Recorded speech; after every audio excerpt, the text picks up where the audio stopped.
하시되. 오늘 우리는 예수님과 교회, 반석, 고백, 그리고 열쇠라고 하는 주제로 함께 말씀을 나누려고 합니다. 교회 설립 37주년을 기념하는 특세 세 번째 날입니다. 우리는 첫째 날에 방주 성전 광야를 통해서 교회 예표를 보았습니다. 어제는 교회가 혈통이 아니라 믿음으로 모이는 화해와 연합의 공동체임을 함께 살펴보았습니다. 오늘은 교회의 가장 본질적인 질문 위에 우리가 서 있는데, 교회는 무엇 위에 세워지는가 라고 하는 것이죠. 예수님은 가이사랴 빌립보에서 제자들에게 두 가지 질문을 던지셨습니다. 사람들이 인자를 누구라 하느냐라고 하는 첫 번째 질문이고, 두 번째는 너희는 나를 누구라 하느냐라고 하는 두 번째 질문입니다. 교회의 정체성은 이 두 번째 질문에 대한 대답에 달려 있습니다. 첫 번째 질문은 세상의 여론을 묻는 질문이에요. 사람들이 어떻게 생각하고 있냐, 사람들은 어떻게 알고 있느냐, 세상의 흐름은 어떤 것이냐라고 하는 질문이죠. 우리가 여러분 교회 밖의 사람들에게 예수님에 대해서 물어보면 성경이 말하는 대로 예수님을 말하는 사람들이 있을까요? 어렴풋이 말하는 사람이 있을 수 있어요. 그러나 명확하지가 않다라고 하는 거예요. 그냥 그들은 그들이 아는 대로 그렇게 생각하고 살아요. 아는 대로. 그러면 교회 안에 있는 사람들은 어떨까? 교회 안에 있는 사람들은 세상 사람과 굉장히 다를까요? 세례 요한이나 엘리야라, 예레미야라고 하는 대답이 세상 사람들이 가지고 있는 생각들이라고 하는 거예요. 그러나 예수님이 진정 원하셨던 것은 두 번째 질문입니다. 너희는 나를 누구라 하느냐? 이 질문은 교회의 기초와 정체성을 결정짓는 질문입니다. 첫째, 바른 고백, 교회의 반석입니다. 베드로는 주저하지 않고 고백했습니다. 주는 그리스도이시오 살아계신 하나님의 아들이십니다. 이 고백이 베드로의 고백일 뿐만 아니라 누구의 고백이에요? 우리의 고백이에요. 사람들이 가끔 신앙 고백을 해보세요 그러면 그냥 머뭇머뭇해요. 근데 조금 지혜가 있는 사람은 신앙 고백 해보세요 그러면 사도신경을 줄줄 외우세요. 신앙 고백, 정확한 신앙 고백이죠. 우리는 요 한 구절, 그리고 디두모라고 하는 도마가 했던 구절, 우리가 여러분 마르다가 했던 그 고백, 이런 고백들을 통해서 아주 간략한 신앙 고백을 할 수 있어요. 예수님이 그리스도라고 하는 거예요. 그리고 그분은 살아계신 하나님의 아들이에요. 하나를 더 우리가 첨언해서 붙인다고 한다면 그분은 나의 구세주입니다 라고 하는 고백을 우리가 해야 할 것입니다. 예수님께서는 그 고백 위에 교회를 세우겠다라고 약속을 하셨습니다. 너는 베드로라, 내가 이 반석 위에 내 교회를 세우리니 음부의 권세가 이기지 못하리라 라고 말을 해요. 여러분, 이 말씀을 문자적으로만 해석을 하면 사람들은 예수님이 어디에 교회를 세운다고요? 내가 이 반석 위에, 반석을 베드로로 이해를 하는 거예요. 베드로. 그래서 여러분 가톨릭에서는 첫 번째 교황이 누구예요? 베드로라는 말이에요. 예? 베드로가 첫 번째 교황이고, 여러분 교황이 가진 권위는 성경적 권위 위에 있어요. 그래서 때로는 성경까지 일부를 수정할 수 있는 거예요. 우리가 여러분 참 어처구니없는 그런 일들이 진행되고 있음을 우리가 생각하게 되죠. 여기서 반석은 베드로 개인이 아니라 그가 했던 고백이에요. 신앙 고백 위에 내 교회를 세우겠다라고 하는 이야기죠. 교회의 기초는 사도들의 인격이 아닙니다. 예수 그리스도가 누구신지에 대한 바른 고백이라고 하는 거예요. 우리가 여러분 때때로 믿을만 했던, 믿을 것 같았던, 내가 믿었던 사람들이 무너지는 모습을 우리는 종종 보게 돼요. 받아들이셔야 돼요. 저 사람도 나와 별반 다르지 않아. 나와 별반 다르지 않아 라고 생각을 해야 되는데, 그 사람이 무너지는 순간 우리의 신앙까지 와르르 다 무너지게 되는 그런 경우도 있어요. 여러분, 내 신앙의 기초가 어디에 있을까요? 그리스도에게. 그리스도를 향한 신앙 고백 위에 우리의 신앙이 세워져야 돼요. 여러 가지 우리가 여러분 불미스러운 그런 일들을 보게 될지라도 우리의 신앙이 흔들림이 없는 이유는 사람은 누구나 다 허물이 있고 실수도 있고 넘어지기도 하고 그것이 우리에게 교훈이 된다고 하는 생각 정도만 우리가 가지고 가야 될 것입니다. 칼빈은 이렇게 말했습니다.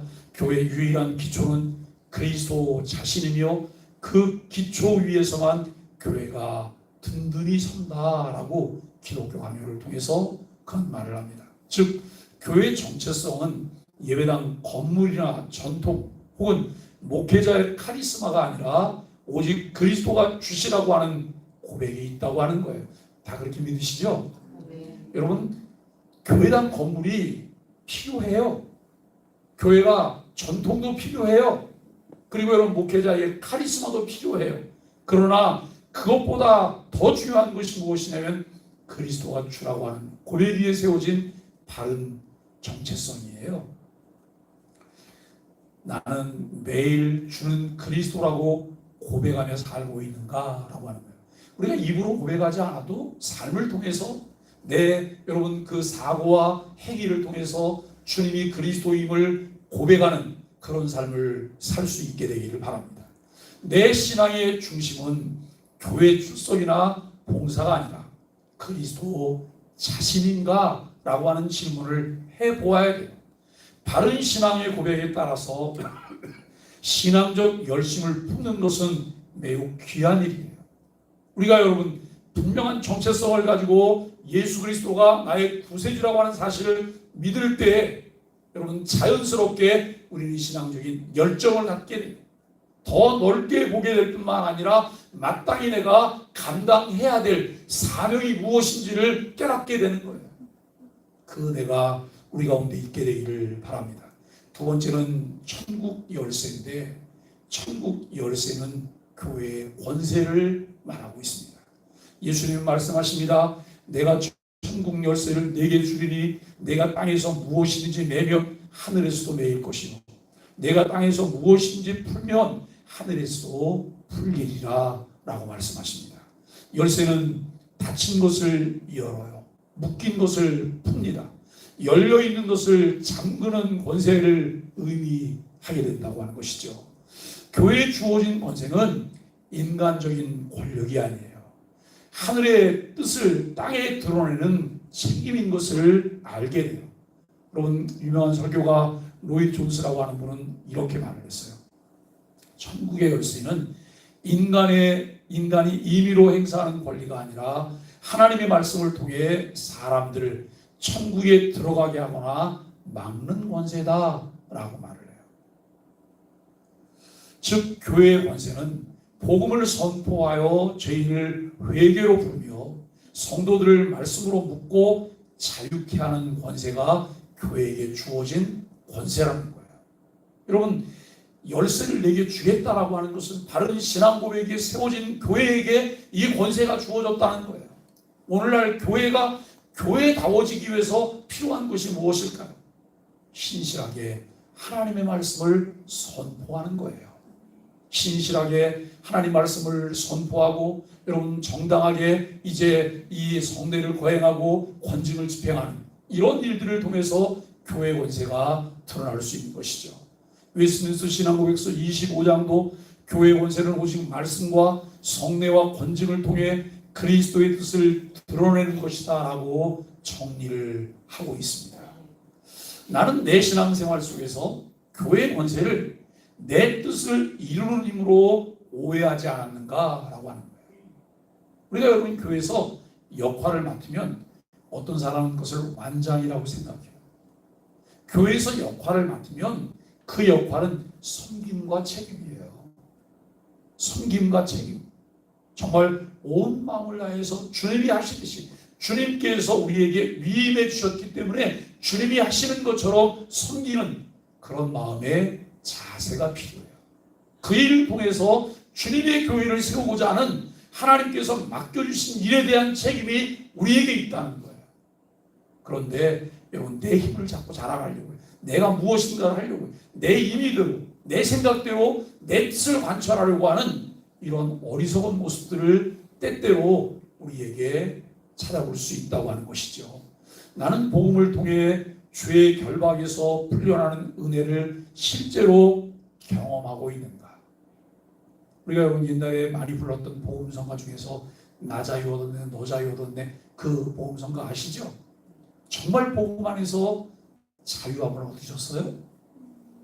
우리가 여러분 말씀을 붙잡지 않고 기도하지 않으면 세상은 매 순간마다 이 파도물이 물려오듯이 우리에게 밀려와요. 염려와 근심을 하고, 눈만 뜨면 근심을 해요. 잠자면서 잠꼬대하면서 근심해요. 꿈속에서도 여러분 근심하고 염려하는 꿈을 꿔요. 인생이 편안할 수가 없어요.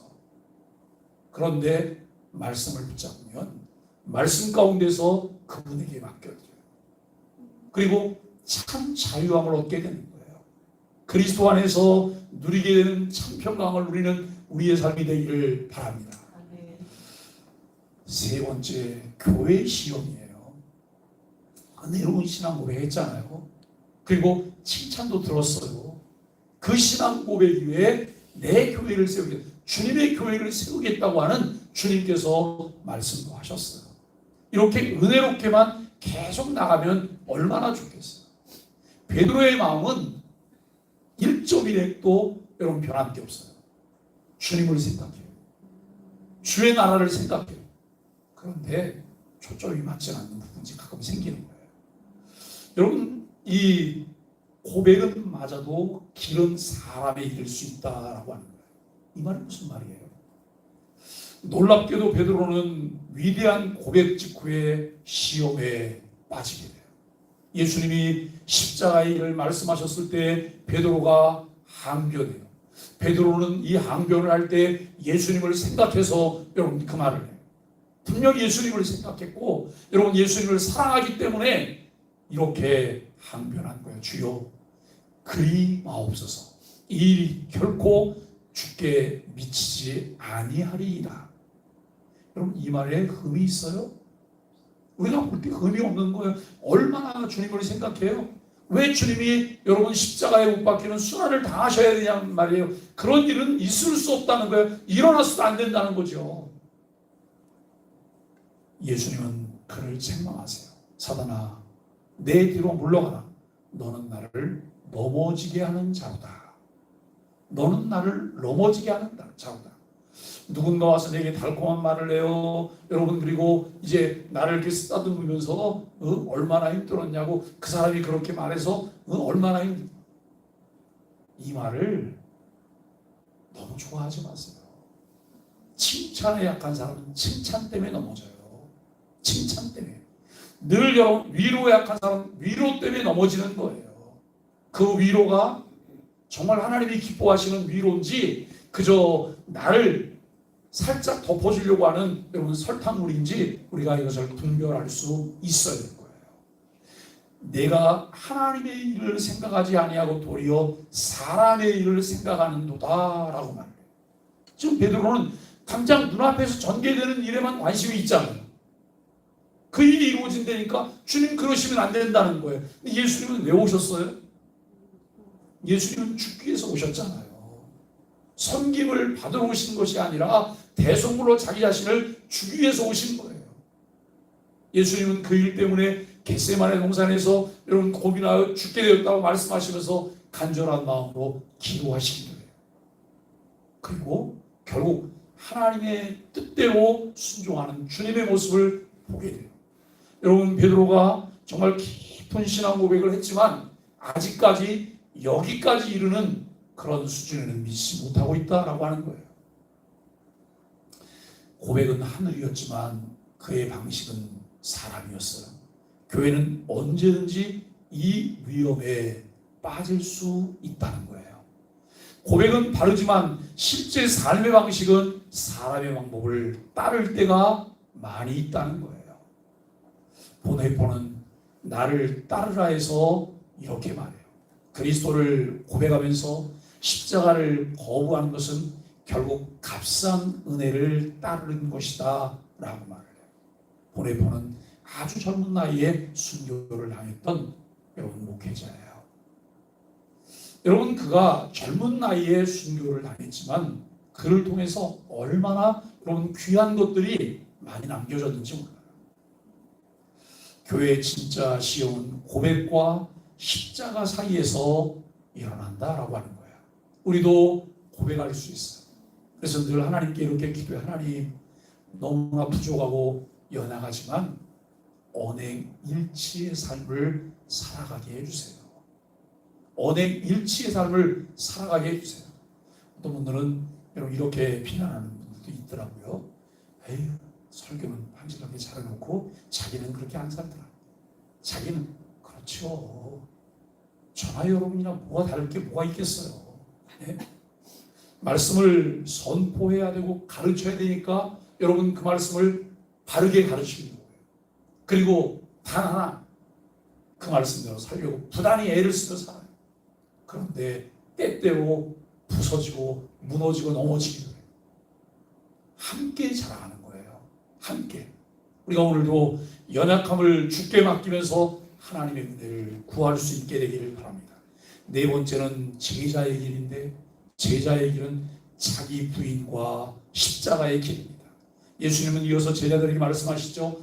아무든지 나를 따라오려면 자기를 부인하라는 거예요. 이 자기 부인이 무엇인가 한번 생각해 보셨어요? 자기를 부인하라. 여러분, 내가 나를 생각하는 거예요. 나를. 예? 때로는 내 자존심일 수도 있어요. 우리가 여러분 이 자존감이 깊은 사람은 마음이 넓어요. 삶의 여유도 있어요. 그런데 자존감은 약하고 자존심만 강한 사람은 늘 여기저기 부딪히고 상처를 많이 받아요. 자존심만 강하잖아요. 누가 무슨 말만 하면 무슨 환경만 보면 꼭 움츠려들면서 마치 자기를 공격한다고 생각해요. 그런데 자존감이 강하잖아요. 그러면 웃으면서 받아먹혀요. 웃으면서 넉넉해요. 오늘 우리는 자기 부인이 필요해요. 그리스도와 함께 나를 십자가에 못 박는 거예요. 나 중심의 삶이 아니라 주님 중심의 삶을 살기 위해서 우리가 여러분 자신을 부인하는 것이 필요해요. 바울도 그런 말을 했어요. 날마다 죽노라. 날마다 죽노라라고 말해요. 날마다 나를 깨트리고 낮아지고 내가 여러분 십자가에 못 박히지 않냐면 우리 구속을 쫓는 옛사람이 다시 살아나는 거예요. 불쑥불쑥 올라와요. 불쑥불쑥. 옛날에 우리 한국 초대교회에 김익두라고 하는 목사님이 있어요. 그분은 깡패 출신이죠. 사람들이 여러분 아침에 시장에 갈 때 장에 가면서 간절히 이렇게 말합니다. 제발 김익두만 만나지 않게 해주세요. 제발 김익두만 만나. 왜냐하면 온갖 시비를 걸어갖고 여러분 괴롭히고 있는 걸 빼앗고 이러는 사람이에요. 그런데 김익두 이분이 어느 날 예수님을 만난 거예요. 예수님 믿게 됐어요. 옛날에는 김익두 이름만 들어도 벌벌 떨던 사람이 김익두가 착해지니까 옆에 와갖고 뭐 별짓을 다 하는 거예요. 그랬더니 이 김익두 목사님이 한 말이 있어요. 응? 은혜는 내가 받았는데 혜택은 네가 받는구나. 이 말은 무슨 옛날 같으면 너는 죽었어라고 하는 거예요. 네? 은혜는 내가 받았는데 혜택은 네가 받는 거야. 우리가 여러분 정말 자기를 부인하는 일 그리고 자기에게 주어진 십자가는 목에다 이렇게 하나 걸고 다니라 그러는 거죠. 십자가 뺏지 않으려 이렇게 달고 다니는 거 말하는 거예요? 아니요. 삶 가운데 여러 가지 십자가가 많아요. 그것을 내 일로 받아들이는 거예요. 받아들이고 함께 짊어지고 가는 거예요. 네? 삶 가운데 일어나는 크고 작은 많은 일들이 있어요. 그런데 우리가 세상 사람과 똑같이 달면 받아들여요. 쓰면 그냥 뱉어내려고 해요. 함께 걸어갈 수 있어야 되잖아요. 함께 갈 수 있어야 되죠. 함께 십자가를 짊어지는 일들이 우리에게 필요하단 말입니다. 교회는 자기 부인과 십자가를 외면한 고백 위에 세워질 수 없습니다. 천국 열쇠는 언제나 십자가를 통과할 때만 바르게 사용할 수 있습니다. 나는 예수님을 고백하면서 십자가를 피하려 하지는 않는가? 라고 하는 거예요. 내 신앙은 값싼 은혜입니까? 아니면 자기 부인으로 드러나는 값비싼 은혜일까요? 우리가 실제적으로 오늘 말씀을 삶 가운데 적용하기를 원합니다. 순종으로 열쇠를 사용하는 것입니다. 오늘 우리의 결단은 분명합니다. 첫 번째, 개인적으로 기도에서 성취보다 순종을 먼저 구할 수 있기를 바랍니다. 주님, 제 소원을 이루어 주옵소서보다 주님, 주님의 뜻에 순종하게 하여 주옵소서. 그리고 두 번째는 관계적으로 십자가 앞에서 불편한 화해, 어렵지만 진실한 용서를 결단해야 합니다. 세 번째, 공동체적으로 교회가 모든 결정을 내릴 때 사람의 방법이 아닌 주님의 뜻을 먼저 묻도록 해야 할 것입니다. 교회는 순종으로 주님의 나라를 연수하는 자리입니다. 사랑하는 소망의 가족 여러분, 교회는 바른 고백 위에 세워졌습니다. 교회는 천국 열쇠를 맡아 이 땅에 하나님의 통치를 드러내는 공동체입니다. 그러나 그 열쇠는 사람의 방식이 아니라 자기 부인과 순종의 십자가로만 올바르게 사용할 수 있다고 하는 것이죠. 교회 설립 37주년을 맞아서 우리가 다시 새겨야 할 고백은 이것입니다. 주는 그리스도시요 살아계신 하나님의 아들이십니다. 주여, 내가 순종으로 열쇠를 사용하겠습니다. 오늘 하루 주님을 향한 내 고백을 행동으로 증명할 결단을 세울 수 있기를 바랍니다. 이번 주 내가 순종해야 될 한 가지를 정하고 반드시 실천해 봅시다. 예를 든다면 정직하게 살자, 화해하자, 용서하자, 그리고 포기할 것을 포기하자, 그리고 헌신하자. 이런 우리가 결단을 하고 순종하며 실천할 수 있기를 바랍니다. 주님, 교회가 주님의 뜻을 땅에 드러내는 천국의 열쇠인 교회의 권세를 바르게 사용하는 책임 있는 우리 소망의 교회 공동체와 가족들이 되기를 주님으로 간절히 축복합니다. 우리 함께 소망의 아침 기도를 드립니다. 주님, 교회를 세우신 반석은 사람이 아니라 주는 그리스도시요 살아계신 하나님의 아들이라고 하는 고백임을 믿습니다. 우리 교회가 고백만이 아니라 십자가의 순종으로 열쇠를 사용하게 하소서. 사람의 길을 버리고 하나님의 뜻을 따르는 교회가 되게 하시고 주님의 나라를 이 땅에서 연수하게 하소서. 예수님의 이름으로 기도합니다. 아멘.